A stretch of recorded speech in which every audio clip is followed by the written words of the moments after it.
Today we're going to be applying the Gaussian Blur filter and incorporating song lyrics that we appreciate to create a photo and a poster that looks a little something like this or this.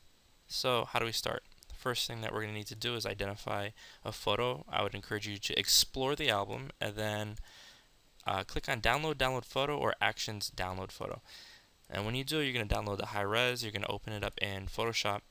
And the first thing that we're going to need to do with all photos is apply curves. So I'm going to press Control M or go to Image, Adjusts, and then Curves.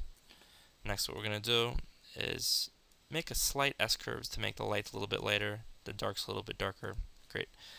Now what we're going to do is select the rectangular marquee, and you're going to create a window around the subject, the area of your image that you want to accentuate. Once you've got it, you're going to release. You're going to then right click, select stroke, and we're going to do inside, we're going to make the color white and do approximately 5 pixels and press OK. So when I press Control Alt 0, I can zoom into 100%. I can see that line right there. It looks pretty good. So I'm going to zoom back out. Now what I'm going to do is press Control Shift I. We're now selecting the exterior area.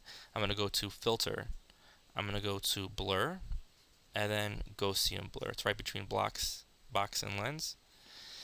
And what we're going to do is we're going to be adjusting the radius down here. So you can see that this is pretty subtle, but as you move down the continuum, it gets significantly more blurred. So this is far too much. I'm going to recommend that you keep it right around 6 or 6 and change. That looks pretty cool right there. I'm going to press OK. I'm going to press Control D to deselect. And I really like that. Now what I'm going to do is I'm going to find some lyrics. I know these brothers are from Brooklyn, and this is a photo from our trip to NYU and Lower Manhattan, so of course we've got to include the Jay-Z lyric. So I'm going to select the black. I'm going to press Control A to select everything. I'm going to make it a little bit smaller. That looks pretty cool right there.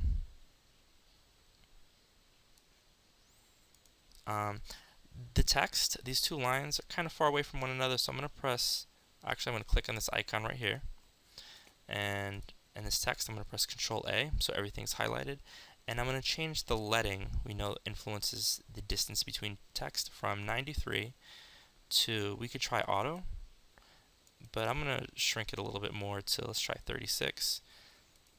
Too much, so we're going to experiment. 52 looks pretty good. I'm going to press check. That looks great. And now what I'm going to do is add a layer style. Layer style, and then let's do a little outer glow. We'll increase the size a little bit. And that looks pretty good right there. So clearly this text is black, which is wise because it's on a light background. You want to make sure you got high contrast between your text and the background. This text, for instance, is white on a dark background. Think about precisely what looks best, what's going to give you the most contrast.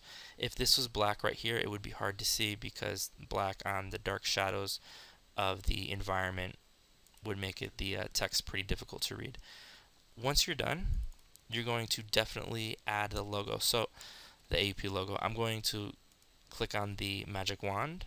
I'm going to make sure contiguous is not checked, and I'm going to press Control Shift I, Control C. I'm going to return to our photo, to our poster, and I'm going to press Control V. And we got to think about where we want to have our logo. I'm going to have it right down here, but first what I'm going to do is press F7 to open up the layers palette. I'm going to now hold Control and click on the AUP logo. So now it's completely highlighted. I'm going to create a new layer. I'm going to select white. Actually, I'll take that back. Let's do black. And while using the paint bucket on this new layer, I'm going to click. So now we've got two AUP logos. We've got the original and we've got the solid black one. I'm going to make the original one disappear. I'm going to bring the all black one to the lower left hand corner. This looks pretty cool right there. I'm going to reduce the size just a little bit. And press check. Now what I'm going to do is crop this image because it's a little heavy on the left side. And let's see. This looks...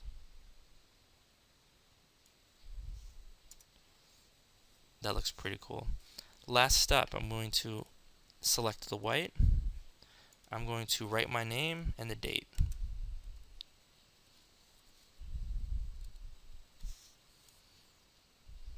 There we go. I'm going to press Control A. I'm going to make it a little bit smaller. We want it kind of subtle.